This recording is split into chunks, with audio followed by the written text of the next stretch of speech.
नमस्कार दोस्तों, हम सब आज बात करेंगे लिविंग विल क्या होती है।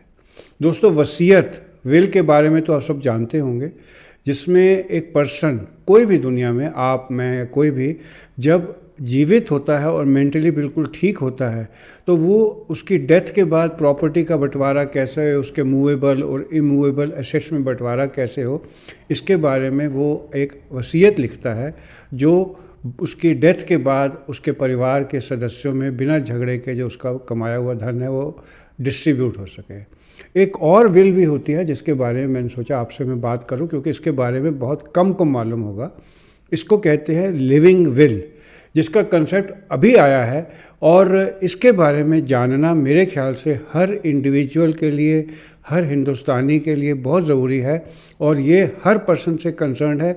इसलिए इसके बारे में आप समझिए और मेरे इस वीडियो के साथ जुड़े रहना। और अगर आपको एक नई बात पता लगे तो इस वीडियो को लाइक कर देना, क्योंकि आपकी लाइक से ऊपर मेरे को बहुत मोटिवेशन मिलता है, और मेरे इस चैनल को सब्सक्राइब कर लेना। दोस्तों, हम शुरू करेंगे एक किस्से से जो 1973 में हुआ।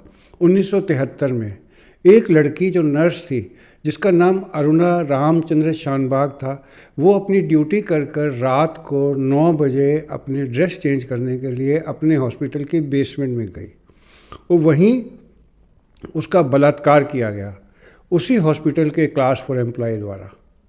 और कितना अनफॉर्चुनेट है कि एक वर्क प्रेमिसेस के अंदर ही एक नर्स का रेप किया जाए। इसके बारे में कई बातें दिमाग में आती हैं। एक तो ये कि चाहे कॉल सेंटर के लड़कियां हों, चाहे एयर होस्टेसेस हों, उनको डिग्निटी मिलती है क्योंकि उनकी इरेगुलर ड्यूटी आवर्स होती है, उनके लिए कैब्स होती हैं।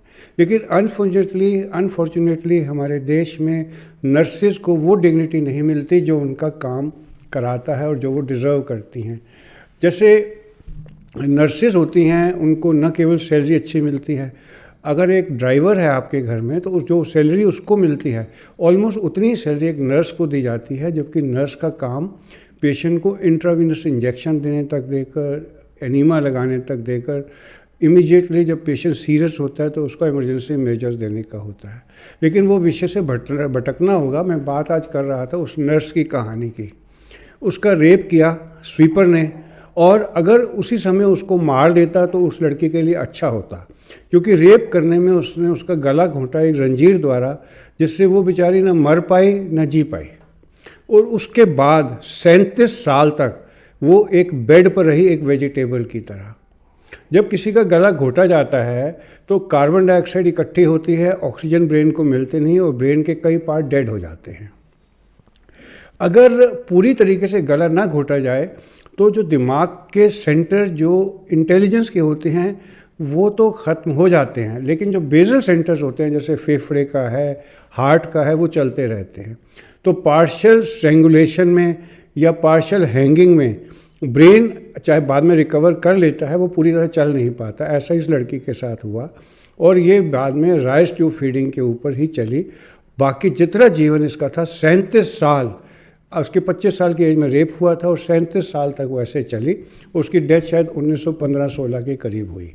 लेकिन ये किस्सा सबको पता होना चाहिए, क्योंकि इसने एक नए कानून को इंडिया में जन्म दिया। इससे अकेले नहीं, लेकिन एक मेजर कानून बना इसके ऊपर। वो बना जो अब जाकर 2018 में हम लोगों के सामने आया है।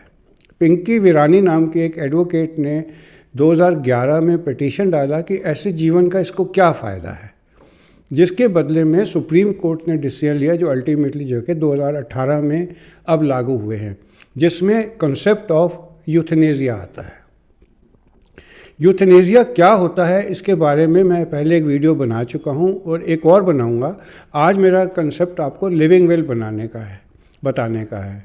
2018 में सुप्रीम कोर्ट ने ये लॉ पास किया कि एक्टिव यूथनेसिया, यानी कि किसी पर्सन को असिस्टेड सुइसाइड, यानी कि कोई लीथल सब्सटेंस दे के जान देने के लिए तो अलाउड नहीं है। लेकिन अगर पर्सन ऐसी कंडीशन में है जैसे कि अरुणा शानबाग थी, या कोई पर्सन है जो कि असिस्टेड वेंटिलेशन के ऊपर है, आईवी एलिमेंटेशन के ऊपर ना होकर या जिसके रिकवरी का चांस बिल्कुल ही नहीं है। अरुणा शानबाग का तो ऐसे था कि उनको वेंटिलेटर पे नहीं थे लेकिन उसका जीवन बेकार था क्योंकि वेजिटेबल रूप पे चल रही थी। लेकिन हमारे पास आईसीयू में ऐसे पेशेंट आते हैं जो कि वेंटिलेटर पे होते हैं, जो ऑलमोस्ट ब्रेन डेड होते हैं और भी वर्सन कंडीशन में होते हैं। अटेंडेंट भी परेशान होते हैं, उनका जो पेशेंट का मोशन है, जो यूरिन है, उस पर भी कंट्रोल नहीं होता और बस वो जीवित होते हैं जीवित रहने के लिए। और मॉडर्न टेक्नोलॉजी की वजह से क्योंकि वेंटिलेटर चल रहा होता है, उनका फेफड़ा चल रहा होता है। तो ऐसे केसेस में क्या वेंटिलेटर उतार दिया जाए? इसको कहते हैं जो है यूथेनेसिया, पैसिव यूथेनेसिया, कि आप पेशेंट अपने आप जी नहीं पाता, उसके जो लाइफ सपोर्ट मेजर है वो हटा दिया जाए। तो 2018 में सुप्रीम कोर्ट ने अल्टीमेटली थोड़ी गाइडलाइन जो पहले बहुत कॉम्प्लिकेटेड थी कि पर्सन को एक्टिव यूथेनेसिया तो अलाउ ना करो, पैसिव यूथेनेसिया आप कर सकते हो, प्रोवाइडेड उस पर्सन के पास एक रिटर्न लिविंग विल हो। अब कंसेप्ट आता है लिविंग विल, जिसके ऊपर मैंने ये वीडियो बनाया। हर पर्सन, आप और मैं, हम सबका एक फ़र्ज़ बनता है कि आप अपने आप को हमेशा हेल्दी मत सोचें। हर पर्सन ऐसी सिचुएशन में जा सकता है, कोई ब्रेन स्ट्रोक होने के बाद, किसी भी मिसहैप होने के बाद, कि वो असिस्टेड वेंटिलेशन पे आ जाए, बेड सोर्स हों और रिलेशंस परेशान हो कि ऐसी कंडीशन में क्या किया जाए। ये एक बड़ा कड़वा सच है। तो इस कंडीशन में अगर उसने कोई लिविंग विल लिखी हुई हो जिसके अंदर उसने लिखा हुआ हो कि अगर वो ऐसी कंडीशन में आएगा तो क्या उसका वेंटिलेटर सपोर्ट सिस्टम हटा दिया जाए, तो रिलेशंस को और ट्रीटिंग डॉक्टर्स को आसान हो जाएगा। तो जब भी आप विल लिखवाते हैं, आप एक लिविंग विल भी लिखवा सकते हैं। लिविंग विल 16 साल से ऊपर हर पर्सन लिखवा सकता है, जिसमें वो लिखवाता है कि अगर मैं कोई ऐसी कंडीशन में हूँ कि मैं अपने जीवन का डिसीजन खुद ना ले सकता हूँ, तो मेरे रिलेशंस को हक हो कि मेरे साथ क्या किया जाए।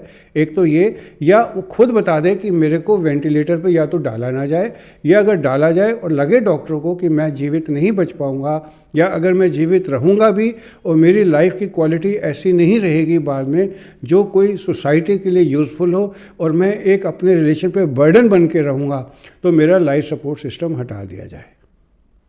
ये विल पहले भी थी, 2013 के आसपास आई थी, लेकिन ये बड़ी कॉम्प्लिकेटेड थी। इसके अंदर ये था कि पहले हॉस्पिटल एक बोर्ड बिठाएगा 3 डॉक्टरों का, सबको 20-20 साल का एक्सपीरियंस होगा।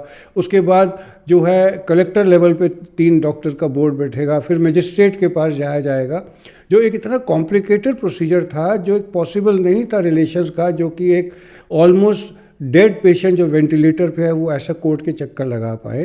तो सुप्रीम कोर्ट ने एक बड़ा अच्छा डिसीजन दिया है, जो अच्छा वर्ड इसलिए है कि पेशेंट को रिलीफ देने का दिया है कि अगर लिविंग विल पेशेंट के रिलेशन के लिखी हुई है तो अटेंडेंट अगर वो दिखाएं तो उसके ऊपर हॉस्पिटल का ही एक बोर्ड बैठ सकता है। अगर हॉस्पिटल ना बैठाए तो कोर्ट का बैठ सकता है, जो डिसाइड करता है कि पेशेंट ने तो लिविंग विल लिखी हुई है तो उसका सपोर्ट सिस्टम हटा दिया जाए, अगर उसके विल में ऐसा लिखा हुआ है। इसमें आसान क्या है कि जो 2 विटनेस हैं जो इस विल पे साइन करेंगे, पहले था कि वो आपस में प्रेफरेबली इंडिपेंडेंट हो, अब वो डिपेंडेंट हो सकते हैं। पहले था कि ये मजिस्ट्रेट के सामने हो, अब यह है कि ये नोटराइज भी चल सकती है। तो इस तरीके से अगर जो भी मेरे सुनने वाले हैं, अगर आपने अपनी कोई लिविंग विल लिखवा दी है ये सोचते हुए कि कभी भगवान ना करे आप इस सिचुएशन में हो कि आप जीवित भी ना रहें और आप गए भी ना हो इस दुनिया से और सपोर्ट सिस्टम पे हो, तो आपका सपोर्ट सिस्टम हटा दिया जाए, तो इसको लिविंग विल कहते हैं, जो एक नया कंसेप्ट है जिसके बारे में बहुत कम लोगों को मालूम होगा। तो जब भी कभी आप अपनी वसीयत लिखवाएं अपनी प्रॉपर्टी के बारे में, तो बॉडी भी आपकी एक प्रॉपर्टी है, आप इसके लिए एक लिविंग विल लिखवा सकते हैं, ताकि जब आप इस दुनिया से जाएं तो उससे पहले अगर आप ऐसे अनफॉर्चुनेट लोगों में हो जो कहते ना I would like to die in my shoes, अगर आप उनमें नहीं हैं और आप आईसीयू में हैं और वेंटिलेटर के ऊपर है, तो आपके अटेंडेंस इस ट्रॉमा में ना रहे कि इस समय आप क्या करें।